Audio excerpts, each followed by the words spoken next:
You're listening to the Drone Advantage podcast. This is your first-class ticket to aerial intelligence. Solar systems don't fail all at once. They slip. They go down one panel at a time. A combiner box shorts out, and if nobody's watching, the losses, the expense just adds up day after day after day. That loss compounds fast. And that's why thermal drone inspections aren't just nice to have anymore. They are the only scalable way to keep your solar assets honest.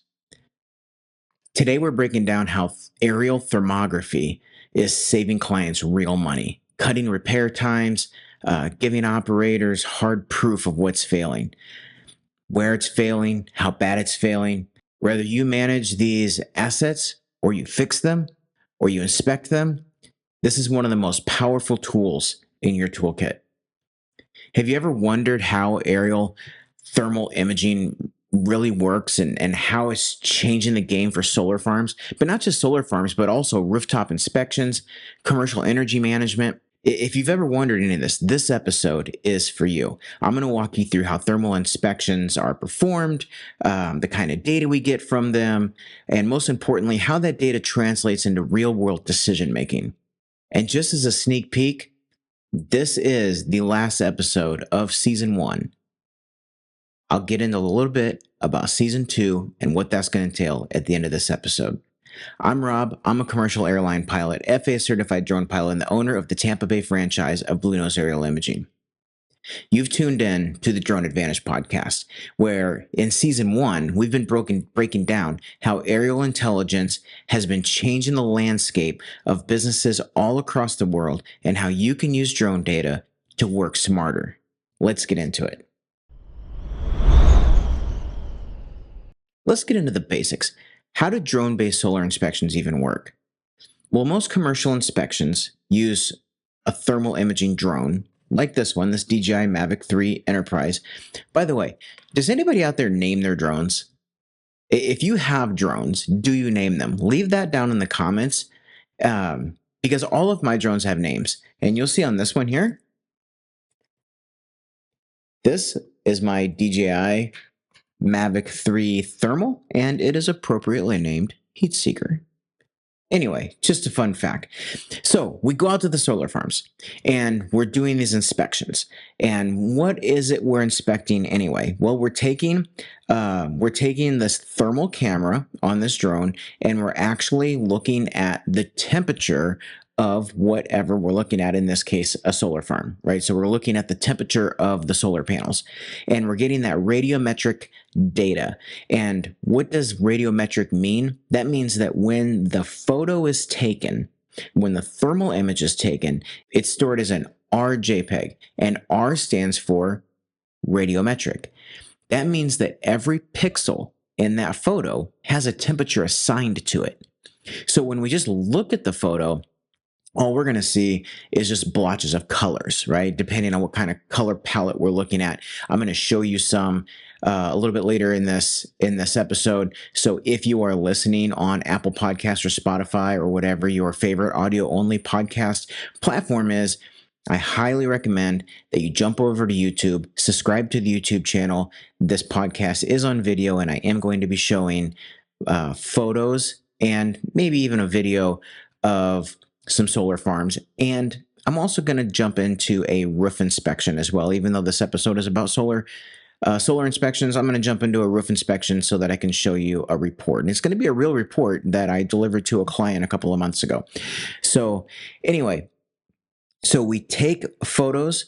Those photos are stored with radiometric data, meaning that each pixel has a temperature assigned to it.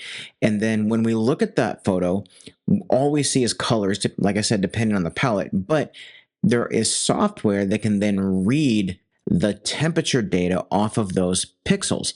And since I use a DJI platform, the software that I use is DJI Thermal Analysis Tool. It works great, and it is the software that I use to produce the report that I'm going to show you a little bit later. People say that you can't actually measure the actual temperatures of things with these thermal cameras, and I'm going to say that's not true. I'm going to say that it's true most of the time, but it's not true as long as you have your settings correct. So if as long as you have set your emissivity setting and your distance setting correctly, then you can get accurate temperatures as to what you're looking at, or at least you can get temperatures that are accurate enough for you to make the decisions that you need to make. So, and that's all we're looking for, right? Is we're just looking for data to help us make business decisions. So if we look at emissivity, for example, every thermal camera, or at least any thermal camera I've ever used, has a setting where you just set the emissivity, and all you're really doing, emissivity really is just a scale from 0 to 1 as to how efficient a particular material is at reflecting heat. 0 being it absorbs all the heat, and 1 being it reflects 100% of the heat. Well, almost nothing reflects 100% of the heat. So generally the emissivity of a particular material is going to be, somewhere between 0 and 1, with some of the highest reflectance material being 0.95, and that's what we use for solar panels is 0.95. But also I use 0.95 for some other things, and I may lower it, but you can look these up on tables. So you find out the material that you're imaging, and you can look at an emissivity table and look at the number for that particular material, put that into the camera settings, and then the camera will use that in the algorithmic calculation to tell you what the actual temperature of what you're looking at is. However, there's one other setting that needs to be correct, and that is your distance from the object, right? Because as we get further and further and further from the object, less and less of that temperature energy, or that heat energy, less and less of that heat energy actually reaches the camera sensor. So it needs to know how far it is from the object so that it can then apply that calculation and give you an accurate temperature. What's nice about the DJI thermal analysis tool is even if you have it set incorrectly in your drone, you can change it in the thermal analysis tool. Another thing that's really nice about the thermal analysis tool is whatever color palette you've taken your photos in the drone, you can change that in DJI thermal analysis tool. So if you took your photos in, say, white hot, but you want to look at them now in iron grid, you can just change it in the thermal analysis tool without having to go reshoot the photos. So that's really nice. And another thing that DJI thermal analysis tool does is it allows you to set the temperature range of the color palettes. Now, on the controller itself, there's a couple of temperature ranges you can set, but you can't set the upper and lower temperature ranges in a finite way like you can on the thermal analysis tool. So when I show you this inspection report of a thermal roof inspection that I did, it's not solar panels, it's just a roof inspection looking for water leaks. You'll be able to see on the side that I've narrowed the scale down to the temperatures that I wanted to report to the customer. So since this episode is about solar, let's go back to the solar farm, and we'll stay there for a little bit. So when I go out and shoot a solar farm, it's very important that I do so under the right weather conditions. And this is really what separates the amateur pilot and the pro pilot, is really just understanding what it is you're taking photos of and the conditions in which those photos are going to be accurate and usable data. For example, when I go out and shoot a solar field, generally the customer will have a minimum irradiance spec that they want the photographs taken. And generally that number is somewhere around 600. It can be a little lower under certain circumstances, but an irradiance of 600 or more is really going to produce the best and most accurate data. Why is that? Because with an irradiance of 600 or more, the solar panels are under full solar load, or at least an increased solar load. So any problems or anomalies that are in the solar panels are going to show up. They're going to be exacerbated versus if we went out and the irradiance was only 300, for example, those panels aren't under a lot of load, and whatever might be getting hot on them may not be getting hot because there's not enough current to get whatever it is hot. And I'll show you some photos that I took for an inspection of what was not actually the solar panels themselves, but connectors underneath the solar panels. And then another thing that separates the pros from the amateurs is, how do we measure irradiance?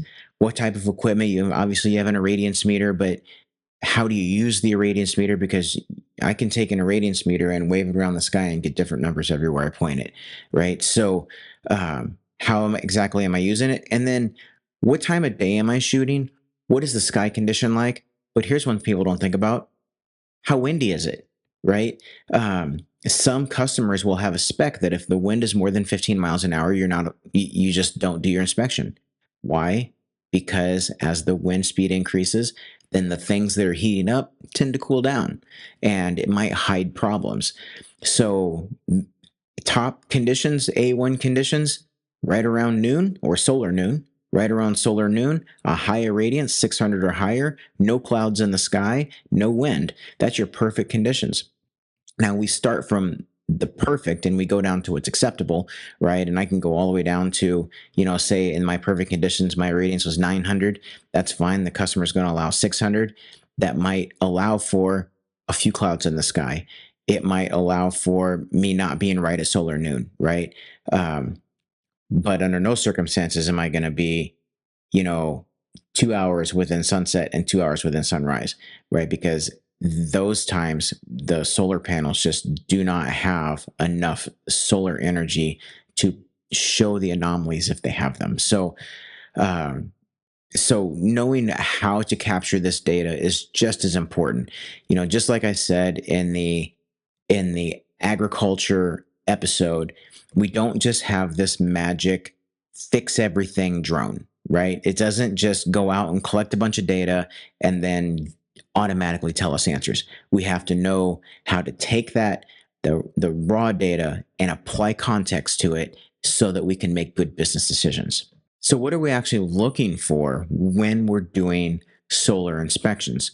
We're looking for temperature deltas. What does delta mean? It just means differences, right? We're looking for temperature differences. So whatever temperature a panel is, it should be a consistent temperature all the way around. And we might see spots that are hot and they might tell us one thing. We might see spots that are cold and they might tell us a different thing. Either way, my job isn't to diagnose the problem. My job is to point to a problem. And so it's important to understand that these drones are not replacing the boots on the ground. They're not eliminating the human from having to go out and visit these solar panels. All they're doing is they're directing the people, right? So I'm finding a problem. The engineer goes out, diagnoses, and fixes the problem. And what kind of problems can drones find? They can find anything from dead strings to just dead cells. And when we have solar farms that are hundreds and hundreds of acres, just a dead cell can throw off an entire panel or an entire string. So for an engineer to go out or an inspector to go out and try to find every little dead cell when there's 400 acres of solar panels is darn near impossible. They just can't do it. So like I said in the beginning of the episode, in the intro, drones are really the only scalable way to inspect such large areas of solar panels. Aircraft, this is how we used to do it, was with manned aircraft. They just can't get low enough and slow enough to get the resolution that we need to go all the way down to a dead cell, right? They might be able to see a dead panel from 1,000 feet or 800 feet, but they're not going to see a dead cell because thermal cameras inherently just don't have the resolution of RGB cameras. So we have to get down lower to get the resolution fine enough so that we can see an anomaly that is very small. So let's talk about, just for a few minutes, about who needs solar inspections. Who's writing these checks? And why do they keep writing the checks? right? When we talked about in the construction episode and even in the agriculture episode and the infrastructure episode, the common theme with all of these episodes are when a company is writing a check to a drone service provider to go gather data for them and give them actionable data, they are not increasing the expense of their projects. They are decreasing the amount of money they're going to spend in the long run. And solar is no exception. Actually, solar is hugely follows that rule. If a solar panel goes down, even if a string or a cell goes down in a solar panel, um, that solar panel is not producing the efficiency that the company has calculated that it should produce, meaning it's not pushing the electricity out for that power company to sell. And if it's not producing the the asset that they sell, they are losing money every single day. So you have a bad string and it goes unnoticed for a month or two. That's so much more money in lost revenue for the power company than it would have been to have a DSP or drone service provider go out, find that bad cell, and then an engineer go out and fix the cell, so that it can get back online and continue to produce the thing that they are selling, which is power, right? We're just, the whole power industry is just in the business of making a commodity that gets sold to consumers, right? And we are the consumers, and that commodity is electricity. So if they're not producing electricity, they're not selling the electricity, they don't have the revenue. Um, so the reason that they keep writing the checks for us to go and find these bad cells is because it is saving them money, costing them way more money in the long run to not do it. But another thing, I want to dive into an inspection that I did, and this was weeks long for a huge power company, where they were looking for hot connectors. Okay, now really what I want to do here is I just want to show you what we're looking at. So this is the underside of a panel here, and this connector right here is what we were inspecting. We were looking for these connectors, and we're just looking for hot connectors. And you'll see that I don't have, so the customer spec was to take these photos in a white hot color palette. So if I go to the thermal photo of that connector, you can see here that it's white. And this is what I meant by the resolution of thermal images is just not as fine as it is in the RGB, their RGB counterparts. But you can see here that this connector is very hot. Now, if I put this on the DJI thermal analysis tool, I can tell you that we were doing this in Celsius, and I can tell you that this connector is somewhere in the 75 degrees Celsius range. I had that on my screen. When you take the photo, it doesn't give you that on the photo itself. But as I said, this is an RJPEG, a radiometric JPEG, and the temperature data is stored in these pixels. So if I were to put this on the thermal analysis tool, I would be able to measure the temperature of this, and it would be somewhere in the 73 or 75 degree Celsius range. So this is really what we're looking for. Here's another couple of examples. Here's another connector right here that I took a photo of. This is the RGB photo of that. There's actually, 3 connectors here. Which one's bad? I don't know. Maybe all of them, maybe just one of them. But these photos are geo-tagged, so I provide these to the customer, and the customer then can go right out to we put this into a KML, and all of the pens of every photo shows up on a map for them, and they can just drive right up to this connector. And then what their process is then is they take a handheld thermal scanner and they scan it with the handheld scanner. They verify that it is hot, as this photo is showing that it is, and then they replace it. Here's a side by side that I did. This is the RGB of this connector, and here is the thermal image. And these are all these are all above 60 degrees Celsius. I only know that because that was their spec, was 30 degrees Celsius above ambient temperature, and ambient temperature on, for the several weeks that we were doing this, was anywhere between 28 and 32 degrees. So what I was doing, again, how do we separate professionals from amateurs here? Every time I came down for a battery change, and I was going through like 11 batteries a day with this thing. So every time I'd come down for a battery change, I would check the outside air temperature again.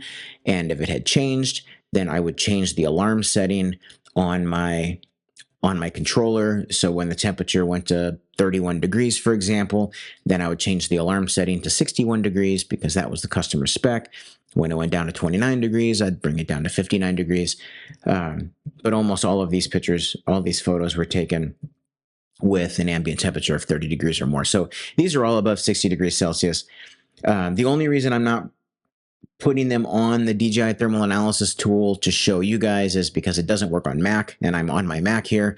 But I would use that then on my PC, which I obviously have it on my PC. So I do have the report I want to show you. This is a thermal roof inspection, and this is several pages. I identified a bunch of photos that I pulled into this report, and this is what the DJI thermal analysis tool does. Over here, you can see the temperature range that I wanted colored.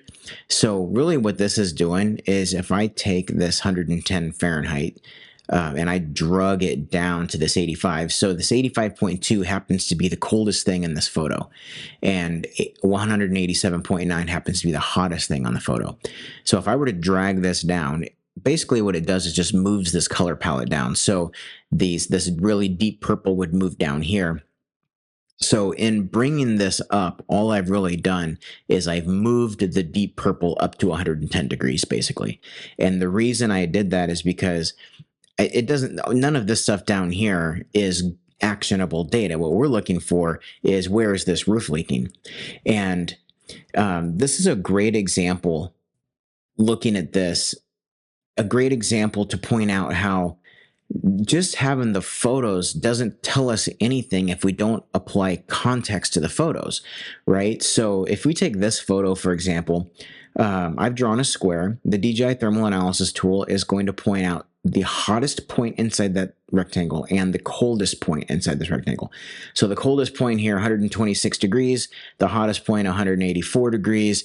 I do have the emissivity and the distance set correctly.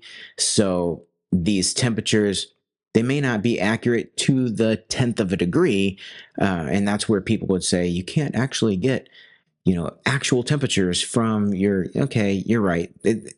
It's not exact, but it is actionable data nonetheless. So, and it is pretty close because I do have the settings on the camera set correctly. So here, measurements, we have a minimum, a maximum temperature inside that box, and an average temperature inside the box. The actionable data here is this. When we look at these two panels, we see how much cooler these two panels are. The coldest being 126 degrees, and they're probably 140-ish. It doesn't really matter what they are. We can just see that they're cooler. But is this a water leak on this roof? Well, you need a little bit more information to be able to answer that question. Like, for example, what time of day did I take this? What was the temperature outside? Where was the sun? And why are these important questions?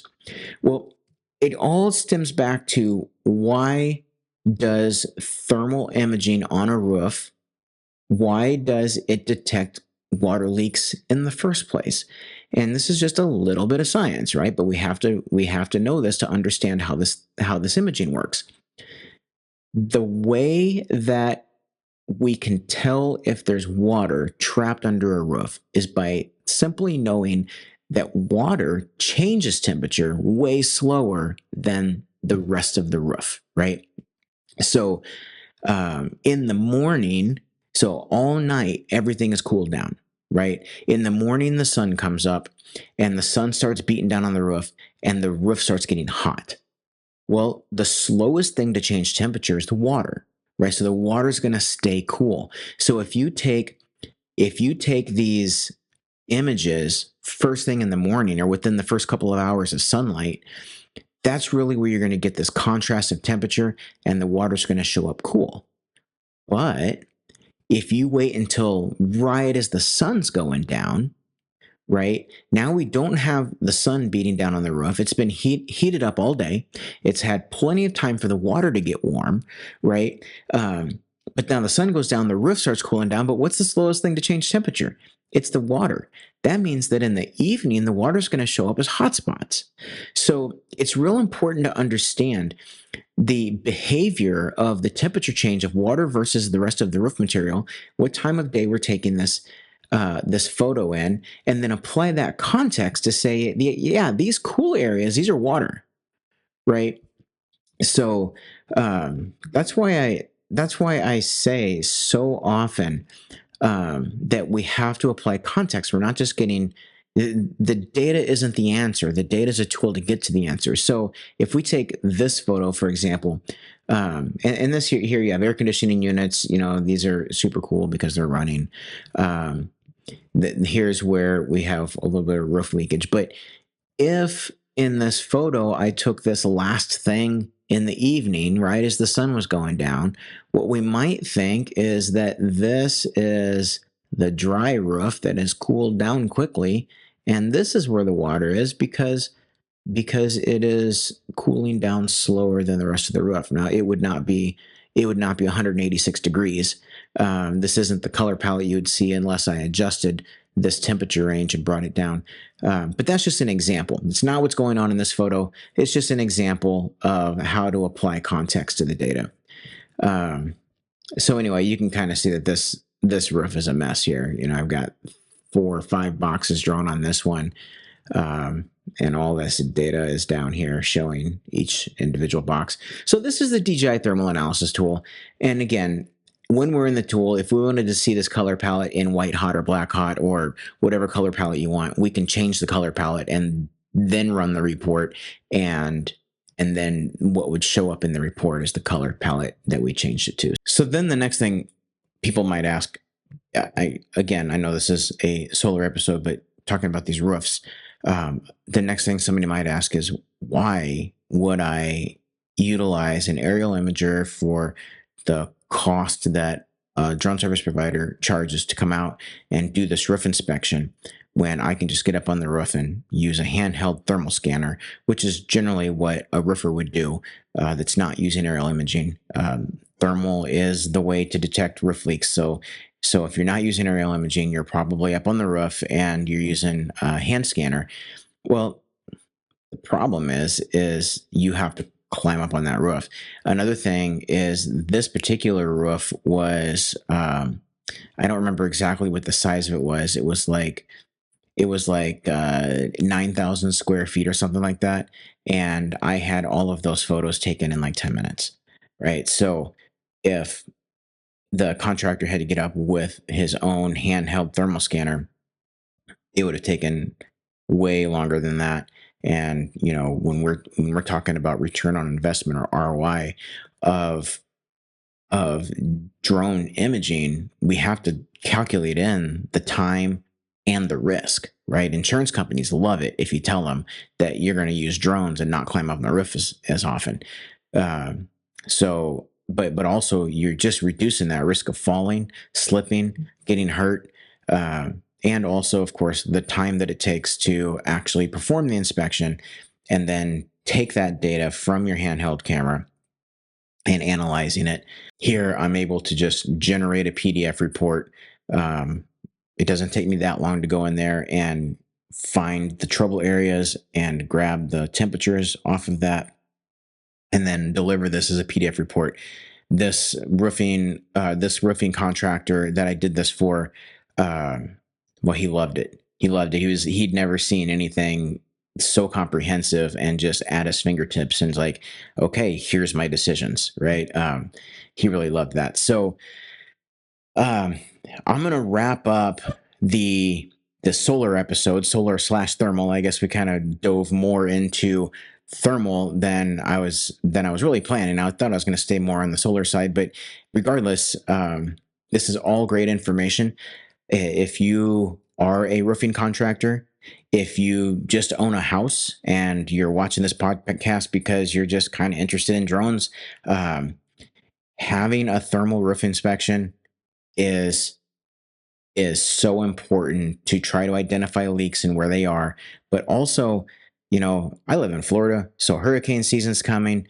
Having this data before the storms hit is your insurance policy against the insurance. So when you need to make a claim, and you're fighting an insurance adjuster on whether or not this is pre-existing damage or the storm caused the damage, just having the information at your fingertips is so vitally important so that you don't have to go through litigation to try to get paid. If you work for a solar farm, or you work for solar installation companies, whether it be just residential roof solar or commercial roof solar, please start considering using drone thermal imaging to analyze the integrity of your systems, make sure everything's working the way it's supposed to, identifying the faults before all this time goes by, and you just are losing money every single day that your panels aren't producing what you want them to produce. Okay, so I told you guys at the very beginning of this episode that we're wrapping up season 1. So if you guys have been following me, season 1 has been really directed at the business decision maker, right? The agronomist, the superintendent, the program manager, the project manager, the solar farm owner. It's been directed at business decision makers. We've been talking about the ROI of drones. If you haven't seen the previous episodes, please subscribe either here on YouTube, or if you're on Spotify or Apple, also on Buzzsprout. Just go ahead and click subscribe. Go back and watch my other episodes. If you're not in the solar industry, but you're in the industrial inspection industry, or you're in the construction industry, or the agriculture industry, I have an episode for you. So go back and watch those episodes and see really where drone imaging is enhancing the ROI of businesses. We're going to shift gears, though. This is wrapping up season 1. Season 2, we're going to shift more toward the drone pilot being my target audience. We're going to talk about how to plan your missions. We're going to talk about what kind of equipment to use, what kind of software to use. We're going to go through all the things. I'm going to go through how to set up RTK, how to set up PPK, how to shoot ground control points, and I'm going to go through settings in the DJI Pilot 2, and whether it be the multispectral, the thermal, or the Mavic 3 Enterprise, how to set your settings, how to fly the missions. We'll go through some software. I'll go through Pix4D Matic, Pix4D Cloud. I may touch on DJI Terra. All these are going to be separate episodes. So if that's you, and you don't care as much about the ROI of drones and how to make business decisions and how this data is helping making business decisions, if you are a pilot and you want to get better at your craft, please click that subscribe button. Our next episodes, or our next season 2, is going to be just for you. Until then, thank you for watching the Drone Advantage podcast, where we are keeping all business decisions under 400 feet.